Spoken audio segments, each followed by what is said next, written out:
Assalamualaikum warahmatullahi wabarakatuh. Apa kabar sahabat sebuah kisah? Mudah-mudahan kabar baik. Pada kesempatan kali ini kami akan membagikan cerita berjudul Kisah Ibu Iya Merawat Dua Anak yang Lumpuh Sejak Lahir. Sahabat sebuah kisah, ujian hidup yang luar biasa harus dijalani Ibu Iya 65 tahun, warga Dusun Kerajaan, Desa Karangpaiton, Kecamatan Ledokombo, Jember, Jawa. Betapa tidak, di usianya yang sudah senja, perempuan yang bekerja sebagai buruh tani ini harus mengasuh dua anaknya yang lumpuh sejak lahir.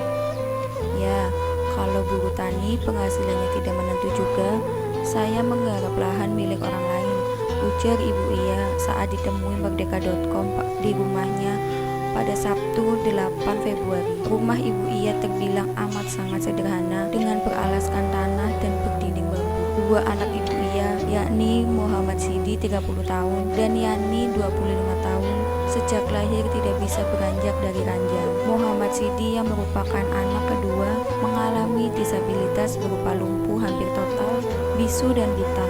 Sedangkan Yani yang merupakan anak ketiga masih bisa duduk meski tidak bisa berjalan seperti halnya Sidi. Yani juga bisu dan buta sejak lahir. Ya, setiap hari kayak gini, saya yang urus sama keluarga, ujar Ibu Iya yang masih terlihat tegar. Ibu Iya tinggal di rumahnya bersama beberapa kerabatnya, yakni Siti Fadila 35 tahun yang merupakan anak pertama bersama suaminya. Selain itu, Ibu Iya yang masih tinggal bersama kedua orang tuanya. Ya, kalau saya ke sawah, dibantu merawat sama mereka bergantian, ujar Ibu Iya yang tidak terlalu lancar berbahasa Indonesia ini. Dialog lebih banyak menggunakan bahasa Madura. Ya, Ibu Iya hanya bisa pasrah atas kondisinya itu. Ketika dua anaknya masih bayi, Ibu Iya sebenarnya sudah sempat berusaha mengobatinya, dibawa ke dukun dan bidan, tetapi katanya tidak bisa karena sudah dari lahir, ujar Ibu Iya. Setiap hari Ibu Iya harus memandikan dan memberi makan kedua anaknya tersebut dengan telaten. Khusus untuk Muhammad Siti, makan harus diberikan dengan disuapi karena tidak bisa makan sendiri. Sayangnya, dengan kondisi memprihatinkan tersebut, Ibu Iya tidak pernah mendapatkan program bantuan dari pemerintah seperti PKH dan KIS. Hal ini karena kendala administrasi kependudukan. Belum pernah dapat, saya belum pernah mengurus surat kepindahan. Saya tidak tahu, ujar Ibu Iya. Perihal Ibu Iya yang luput dari program-program bantuan pemerintah juga dikonfirmasi oleh Sekretaris Desa Karangpaiton, Saiful Bahri. Dia warga pindahan dari Desa Sukosari, Kecamatan Sukowono, Jember, ujar Saiful Bahri. Adapun suami Ibu Iya bernama Trip, sudah lebih dari 20 tahun meninggalkan Ibu Iya dan anak-anaknya. Sekarang sudah menikah lagi, tinggal di Madura, tidak pernah ke sini, ujar Ibu Iya. Hal ini sebagaimana diakui oleh Siti Fadila, anak pertama pasangan Ibu Iya dan Trip, sekaligus kakak kandung dari dua bersaudara Malang asal Jember tersebut. Ayah ibu saya memang sudah lama berpisah, sekitar 20 tahun. Sejak itu tidak pernah lagi ke sini, kecuali hanya sekali, waktu kakek dari ayah meninggal sekitar 1,5 tahun yang lalu, ujar Siti Fadila. Semula, orang tua Trip atau kakek dari kakak beradik ini sempat membantu Ibu Iya. Muhammad Siti dan Yani sejak lama ditaruh di rumah kakek mereka atau orang tua Trip di Desa Sukosari, Kecamatan Sukowono.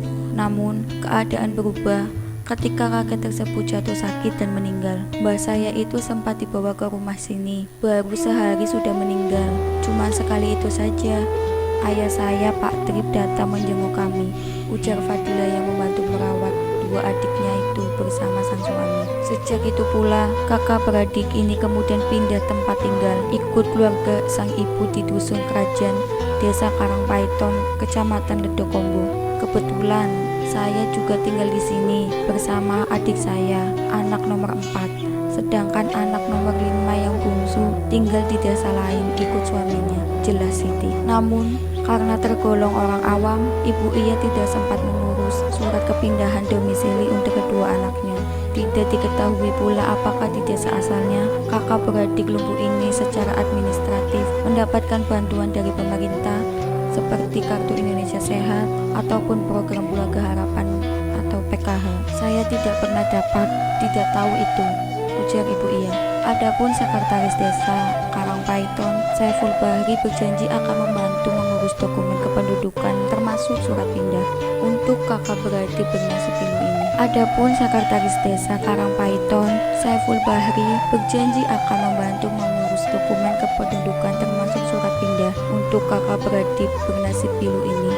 Berdasarkan data dari kami, Ibu Iya masih tercatat beralamatkan Desa Sukosari. Saya tidak paham kalau soal apakah dia dapat bantuan seperti PKH, karena itu datanya ada di kecamatan, tetapi nanti akan kita bantu mengurus dokumen kependudukannya, ujar Saiful Bahri. Demikian kisah hari ini. Jangan lupa nantikan kisah terbaru dari kami. Sampai jumpa.